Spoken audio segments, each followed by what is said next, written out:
खबर मध्य प्रदेश देख रहे हैं आप। लोकमंच न्यूज में आपका स्वागत है। मैं हूं आपके साथ सुरभि राजपूत। बुलेटिन की शुरुआत करेंगे और बात करेंगे सबसे पहले अनूपपुर की, जहां जिले में बैगा प्रजाति की महिला की अचानक तबीयत ज्यादा खराब हो गई। सड़क नहीं मिलने पर रात में इलाज के लिए ग्रामीण महिलाएं कंधे पर पैदल लेकर महिला को ले जाती हुई नजर आई। तभी रास्ते में ही महिला ने दम तोड़ दिया। हैरान कर देने वाली बात यह है कि सड़क स्वीकृत होने के बावजूद अफसरों से लापरवाही के चलते सड़क नहीं बन सकी है, जिससे सड़क के अभाव में इस गांव में लोगों का संपर्क टूटता रहता है। ऐसा ही एक ताजा मामला अभी भी देखने को मिला, जहां सड़क नहीं होने से महिला की जान चली गई।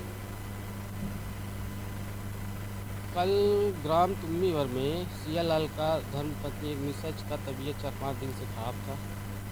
वो दिन में कहीं दिखाया था किसी डॉक्टर बुढ़ार ले जाए कि रात में उसका तबीयत बिगड़ गया था। 108 को फ़ोन किया गया। 108 रोड पे आके खड़ा था, तो रोड न होने के कारण रास्ते में उसको उठा के ले आ रहे थे, वही रास्ते में दम तोड़ दिया। तो एमपी के बालाघाट में आउटसोर्स बिजली कर्मियों की हड़ताल का मामला सामने आया। घटना जिले के किरनापुर की, जहां नाराज बिजली कर्मियों ने अनिश्चितकालीन हड़ताल शुरू कर दिया है। जानकारी के अनुसार 23 अगस्त को ऊर्जा मंत्री से संगठन के प्रतिनिधि मंडल की बैठक संपन्न हुई थी, जिसमें माननीय ऊर्जा मंत्री ने आउटसोर्सिंग कर्मचारी के विभागीय संविलियन की मांग को पूरा करने के लिए 1 महीने का समय मांगा था, जो पूरा हो चुका है। और ऐसे में विभागीय संविलियन की तय सीमा बीत जाने के बाद भी मांग को पूरा न होने से बिजली कर्मी नाराज हैं और हड़ताल पर बैठ गए हैं। अभी तो कोई वैकल्पिक व्यवस्था नहीं है, क्योंकि अधिकतर हमारे यहाँ पे आउटसोर्स कर्मचारी हैं, जिनके द्वारा बिल वितरण का कार्य, रीडिंग का कार्य और अपना लाइन ब्रेकडाउन होती है, तो उन्हीं के द्वारा काम कराया जाता है। क्योंकि अभी आज से 27 तारीख से इन्होंने जो अनिश्चितकालीन आंदोलन का इन्होंने वो रखा हुआ है, तो अभी तो हमारे पास जो रेगुलर लाइन स्टाफ है उन्हीं के द्वारा ये काम कराया जा रहा है। ये हड़ताल है, हमें कंपनी में संविलियन किया जाए और गवर्नमेंट से जो रेगुलर कर्मचारियों को जितनी भी सुविधाएं मिलती है वो सब सुविधाएं हमें मुहैया कराई जाए। और हमारी इसके पहले और एक बार हड़ताल थी संयुक्त मोर्चा के साथ में, जिसमें हम लोगों ने ऊर्जा मंत्री जी से 23 अगस्त से बात की थी, तो उसमें उन्होंने 1 महीने का समय मांगा था और अपने वचनों को पूरा करने का उन्होंने आश्वासन दिया था। तो वहीं प्रदेश के गृह मंत्री नरोत्तम मिश्रा ने बड़ा बयान दिया। आपको बता दें, उन्होंने कहा है कि कोरोना में स्थिति नियंत्रण में है। उपचुनाव में सवाल पर कमलनाथ पर स्वास्थ्य संभाल रहे हैं नेता प्रतिपक्ष, जल्दी स्वस्थ हो ये उनकी कामना है। जब सेनापति नहीं है तो सेना की चर्चा क्यों हो, उन्हें पता है वो हारने वाली है। अवसर मिला तो कुछ किया नहीं जनता के लिए, ये उन्होंने कहा। और साथ ही उन्होंने कमलनाथ पर जमकर निशाना भी साधा। कांग्रेस में पंजाब में कांग्रेस पर कॉमेडी नाइट से सिद्धू आए थे और अब राहुल गांधी नाइट चल रही है। पंजाब में उपचुनाव पर कांग्रेस की निर्माण गुट के आधार पर की जा रही है। कांग्रेस में ना नीति है और ना ही नीयत है। कोरोना के क्षेत्र में स्थिति पूरी तरह से नियंत्रण में है। पिछले 24 घंटों में मध्य प्रदेश के अंदर कोरोना के 8 नए प्रकरण पूरे प्रदेश में आए, जबकि ठीक होकर अपने घरों की ओर, गंतव्यों की ओर जाने वाले 5 लोग हैं। मध्य प्रदेश के अंदर 127 एक्टिव केस बने हुए हैं। संक्रमण दर हमारी 0.01% है, जबकि ठीक होने की दर हमारी 98.6 पर स्थिर।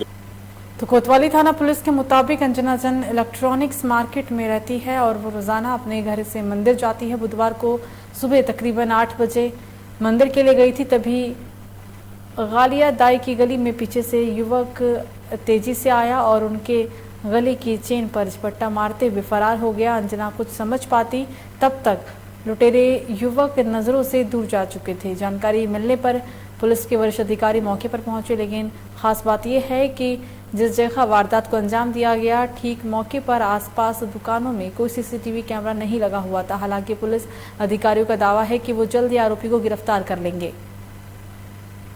एक जैन मैडम है, 6 महीने पहले शादी हुई थी। इलेक्ट्रॉनिक्स मार्केट में रहती हैं, रोज़ाना वो अभी परिसर पर मंदिर जाती थी। 8 साढ़े 8 बजे के लगभग पीछे से एक व्यक्ति आया है और उसके द्वारा एक चैन झपटी गई है और फिर भाग गया है। हमारी सारी टीम लगी हुई है, सर्विलेंस की भी टीम लगी हुई है। बहुत कुछ साक्ष्य हमने कलेक्ट कर लिए हैं, जल्दी आरोप।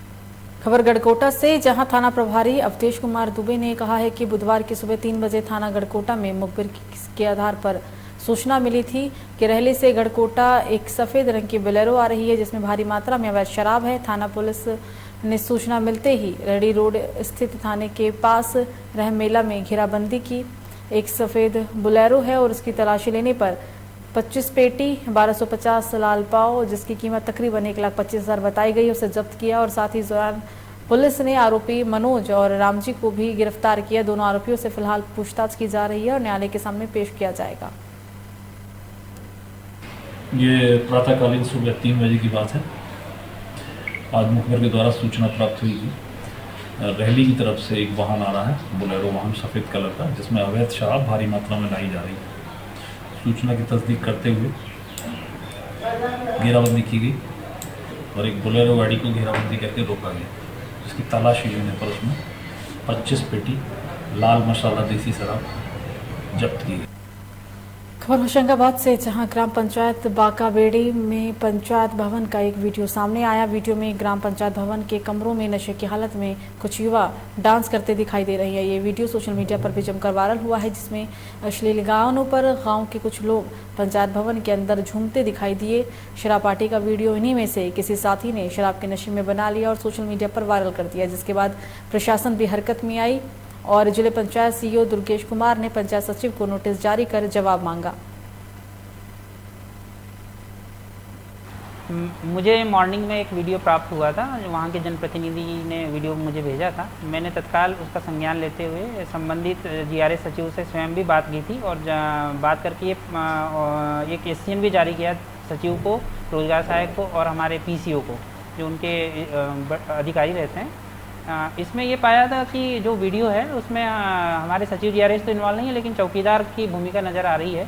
लेकिन फिर भी एक प्रारंभिक जाँच करा के आज उनको ये निर्देशित किया है कि अपने स्तर से पुलिस थाने में जाके नियमानुसार तो वहीं इंदौर में कांग्रेसियों पर एफआईआर का मामला सामने आया है। जानकारी के मुताबिक कांग्रेस नेता राजू भदौड़िया पर रासुका लगाए जाने को लेकर बीते दिन कांग्रेसियों ने हीरा फाटक चौराहे से कमिश्नर कार्यालय तक बड़ी संख्या में रैली निकालकर ज्ञापन दिया था, जिसके चलते हीरानगर थाना पुलिस ने बिना अनुमति रैली निकालने पर आयोजक चिंटू चौक से संजय बाकलीवाल के खिलाफ धारा 188 के तहत मुकदमा दर्ज किया, जिसमें कहा गया है कि आरोपी ने बिना अनुमति के भीड़ इकट्ठा की और धारा 144 का उल्लंघन किया, जिसके लिए उनके खिलाफ धारा 188 के तहत मामला दर्ज किया गया है और कार्रवाई की जाएगी।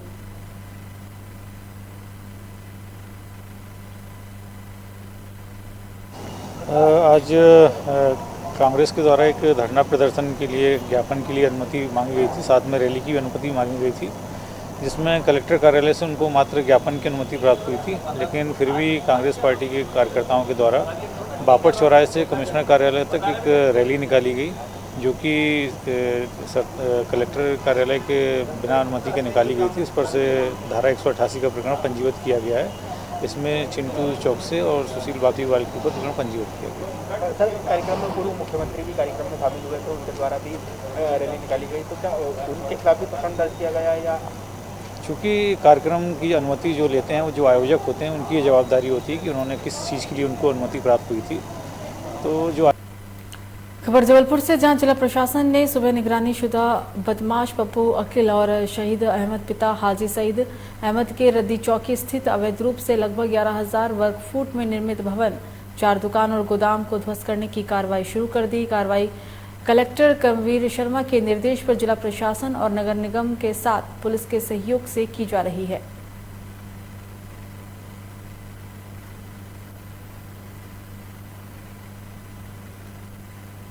तो जबलपुर में अजीबोगरीब मामला सामने आया, जहां रजिस्ट्री के इंतजार में पति परलोक चला गया, लेकिन पीड़ित परिवार न्याय के लिए परेशान है। जानकारी के मुताबिक पुलिस अधीक्षक कार्यालय में जनसुनवाई के दौरान पीड़ित सरोजबाई ने अपनी समस्याओं से अवगत कराते हुए कहा है कि सन 2017 में सरोजबाई के पति स्वर्गीय श्री राम सुजान बर्मन में शीतल छाया एसोसिएट की मालकिन गीता रावत से 8 लाख का एक प्लॉट खरीदने के लिए अनुबंध कराया था, लेकिन पीड़ित ने अनुबंध के अनुसार राशि को किश्तों में दिया। पूरा पैसा देने के बाद भी अभी तक पीड़ित के नाम रजिस्ट्री नहीं हुई। रजिस्ट्री के इंतजार में सरोजबाई के पति अब इस दुनिया में नहीं रहे। वहीं इस मामले में एक अन्य पीड़ित सुशील सिंह का कहना है कि गीता रावत की गहराई यही तक नहीं खत्म होती। इसके अलावा पीड़ितों की संख्या 100 से ऊपर है एवं घोटाले की रकम 5 से 7 करोड़ बताई जा रही है। तो जो है फिर प्लॉटिंग करती है, गरीबों को प्लॉटिंग करती है। जो आलू प्याज बेचने वाले हैं, नमकीन बेचने वाले, फुल्की बेचने वाले हैं, उनको किस्तों में पैसा लेती है। और उनके सारे अभी आज की डेट में 100-150 लोगों की जो है प्लॉट की रजिस्ट्री करना बाकी है। जैसा कि सरोज बाई का भी 8 लाख रुपए लेकर के अभी रजिस्ट्री नहीं हुई। इस तरह से बहुत सारे लोग हैं जो कि एसपी साहब के यहाँ कंप्लेंट आ चुकी है, परंतु भेड़ाघाट थाने में बहुत सारे FIR दर्ज होना है, परंतु चूँकि अब थाना पूरा मैनेज हो गया है, गढ़ा थाना मैनेज हो गया है और CSP साहब को गुमराह किया जा रहा है। उसकी लड़कियां जो है वो अपने जबलपुर के जितने भी गुंडे हैं, मवाली हैं, उनके साथ में मिल करके और रोना रो करके वो पुलिस डिपार्टमेंट को चाहती है कि हमारी माँ के खिलाफ कोई FIR दर्ज। खबर झाबुआ जिले से, जहां मेघनगर स्थित पत्रकार के घर पर रेत के कारोबार से जुड़े दलाल ने अपने साथियों के साथ मिलकर जबरदस्त पथराव किया। पथराव में परिवार के लोग घायल हो गए। वहीं आपको बता दें कि प्रदेश मुखिया मामा शिवराज सिंह चौहान ने पत्रकारों को सुरक्षा को लेकर कानून बनाने की बात कही, लेकिन पत्रकार के घर पर हुए पथराव को लेकर मेघनगर के स्थानीय पत्रकार इकट्ठे हुए और मुख्यमंत्री के नाम थाना प्रभारी मेघनगर को एक ज्ञापन सौंपा, जिसमें स्पष्ट तौर पर पत्रकारों की सुरक्षा और उनके परिवारों की सुरक्षा को लेकर मुख्यमंत्री से मांग की गई है। अब देखना ये होगा कि मुख्यमंत्री शिवराज सिंह चौहान इस पूरे प्रकरण में क्या कार्रवाई करते हैं। लगातार हम देख रहे हैं कि पत्रकारों पर कहीं न कहीं पत्रकार अपने पत्रकारिता के दरमियान कहीं भी जाता है या कोई वीडियो बनाता है या कोई न्यूज़ कवरेज करता है, तो कोई न कोई माफिया हो या जिससे भी तकलीफ हो, जिसको भी तकलीफ हो अपने बिजनेस को लेकर के होती है, तो पत्रकारों के खिलाफ कुछ न कुछ विरुद्ध कार्रवाई या मारपीट या ये चला करता है। पत्रकारों पर बार बार जब भी ऐसे हमले होते हैं तो गलत है और जो भी है प्रशासन को उचित कार्रवाई करना चाहिए समय समय पर कि ये बार बार रिपीट नहीं हो इस तरह की घटनाएं। संघ की मांग है कि भैया ये कार्रवाई होना चाहिए और उनको जो भी अपराध किया है उन पर सख्त कार्रवाई हो। अगली खबर मंदसौर से, जहां मुख्यमंत्री शिवराज सिंह चौहान के निर्देश पर लगातार अपराधियों के खिलाफ ऑपरेशन माफिया चला जा रहा है, जिसमें गुंडे बदमाशों के खिलाफ पुलिस सख्त कार्रवाई करते हुए नजर आ रही है और उनके अवैध निर्माणों को भी जमींदोज किया जा रहा है। मंदसौर में भी आज कुख्यात अपराधी दीपक तंवर के अवैध निर्माण को जिला प्रशासन और पुलिस प्रशासन की संयुक्त कार्रवाई में JCB चलाकर ध्वस्त कर दिया गया। आपको बता दें कि दीपक तंवर पर विश्व हिंदू परिषद के नेता युवराज सिंह की हत्या का भी आरोप है और इसके अलावा अन्य कई अपराधों में दीपक शामिल है। अभियान के तहत ये मकान खोला जा रहा है। पहले भी मकान बनाया था, प्रशासन द्वारा खोला गया था, निर्माण कर दिया गया। पुलिस और विभाग के कार्रवाई किया जा रहा है। माफियाओं के विरुद्ध अभियान चलाया जा रहा है। माफिया और जो कुख्यात अपराधी हैं, अपराधी हैं जिनके द्वारा ये पूर्व में प्रशासन द्वारा निर्माण ध्वस्त किया गया था, उनके द्वारा पुनः निर्माण किया गया था, जिसको कि तहसीलदार मंदसौर नगर पालिका और पुलिस के सहयोग किया जा रहा है। जिन्होंने सामग्री बुलाई है तो उसको हटा रहे हैं। तो राजस्थान जिले के बेगमगंज में माता पिता की सेवा को सबसे बड़ी पूजा माना जाता है, इसलिए धर्मशास्त्रों में पितरों का उद्धार करने के लिए पुत्र की अनिवार्यता मानी गई है। इसको लेकर नगर की सिमरी नदी, बीना नदी, दुधई नदी, त्रिवेणी संगम साहित्य जलाशय पर पितरों को जल अर्पित करने का कार्य विधि विधान के साथ प्रतिदिन संपन्न हो रहा है। अलग अलग नदी के घाटों पर पंडितों द्वारा धार्मिक मंत्रों के उच्चारण के साथ तर्पण का कार्य किया जा रहा है।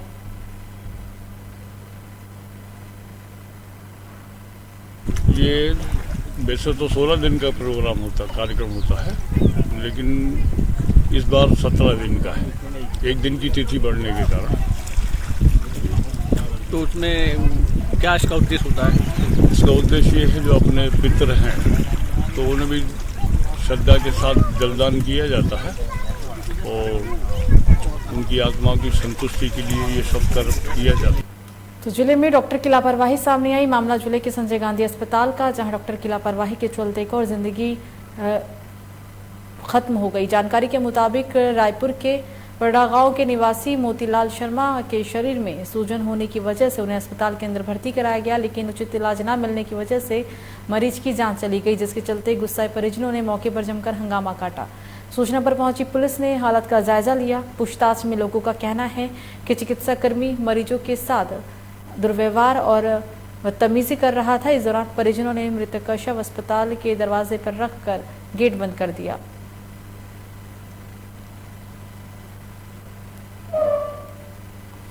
तो इस बीच शिवपुरी से एक बड़ी खबर। खाना बनाते समय गैस सिलेंडर में लगी आग। एलपीजी सिलेंडर लीकेज होने के कारण हुआ हादसा। आग लगने से घर का सामान जलकर खाक।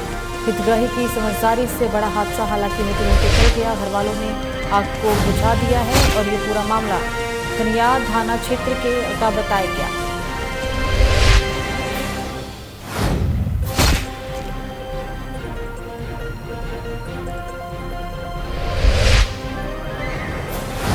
खाना बनाते समय गैस सिलेंडर में आग लगी है। एलपीजी सिलेंडर लीक होने के कारण यह हादसा हुआ, लेकिन अच्छी बात ये रही कि घर वालों की सूझबूझ से एक बड़ा हादसा टल गया और घर का मौजूद सारा सामान, घर में मौजूद सारा सामान जलकर खाक हो गया। खबर सिवनी से, जहां हाई स्कूल का वर्चुअल लोकार्पण करने पहुंचे भाजपा सांसद डाल सिंह बिसेन और कांग्रेस विधायक अर्जुन सिंह ककोड़िया ने मिलकर एक नई बिल्डिंग का लोकार्पण किया। कांग्रेस विधायक अर्जुन सिंह ने भाजपा सरकार को याद दिलाया कि स्कूल तो खोले ही जा रही है, पर पढ़ाने के लिए शिक्षक की कमी है। ऐसे में सरकार को याद रखना चाहिए कि स्कूल में जो कमी है उसे कैसे पूरी की जाए। तो वहीं सिवनी बालाघाट क्षेत्र से विधायक सांसद ने कहा है कि हम हर संभव प्रयास करेंगे, शिक्षक की कमी तत्कालीन दूर कर ली जाएगी। कोरोना काल में रुपए खत्म हो गए थे, पर चिंता करने की अब जरूरत नहीं है, पूरे क्षेत्र का विकास किया जाएगा।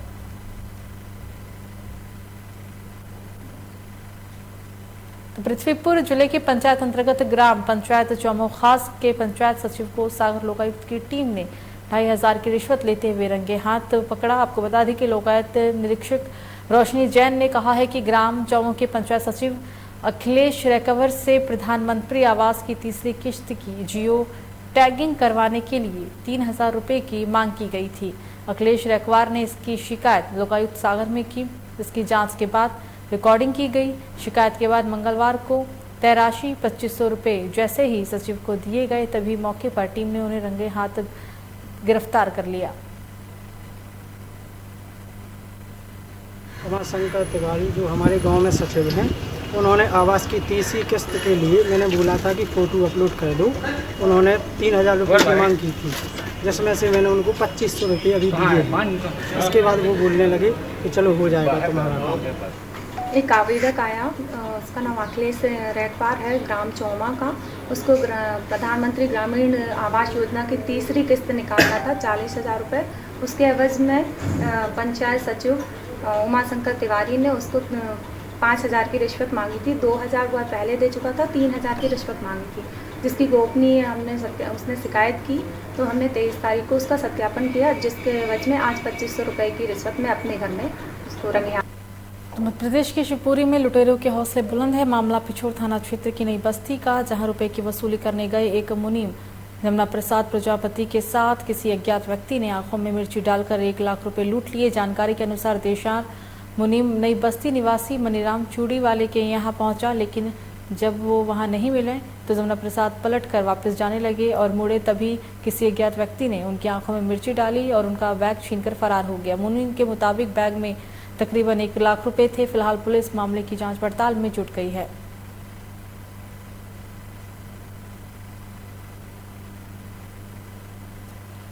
तो वहीं परसवाड़ा में जहां एक तरफ आज़ादी की 75वीं वर्षगांठ के दौरान आज़ादी की अमृत महोत्सव मनाया जा रहा है, तो वहीं दूसरी ओर आदिवासी क्षेत्रों के ग्रामीण आज भी सड़क और पुल जैसी बुनियादी ज़रूरतों के अभाव में जीवन गुजारने को मजबूर हैं। इन ग्रामीणों के आवाजाही के लिए ना ही सड़क और ना ही नाले के पुल हैं, जिससे इस क्षेत्र के ग्रामीण और छात्र छात्राएं रोजाना पानी में उतरकर नदी को पार करने के लिए मजबूर हैं। यहाँ के नाटा से नीमटोला पंडाटोला होते हुए ग्रामीण डंडई झोला के स्कूली छात्र छात्राएं नाले को पार कर जोखिम भरे राह से गुजरने के लिए मजबूर हैं। समस्या यही है कि हमारे छोटे छोटे बाल बच्चा हैं, ये स्कूल जाने में बहुत तकलीफ होता है इनको। अच्छा। तो बहुत परेशानी, कभी बाढ़ आ जाती है तो इन लोग को नकाने में दिक्कत हो जाता है, गांव दूर पड़ जाता है तो आ नहीं सकते। अब इनको नकाने करने के लिए, इधर उधर करने के लिए तो भीग के जाते हैं। इनको ठंडी की बहुत इनको समस्या हो जाता है। समस्या यही है।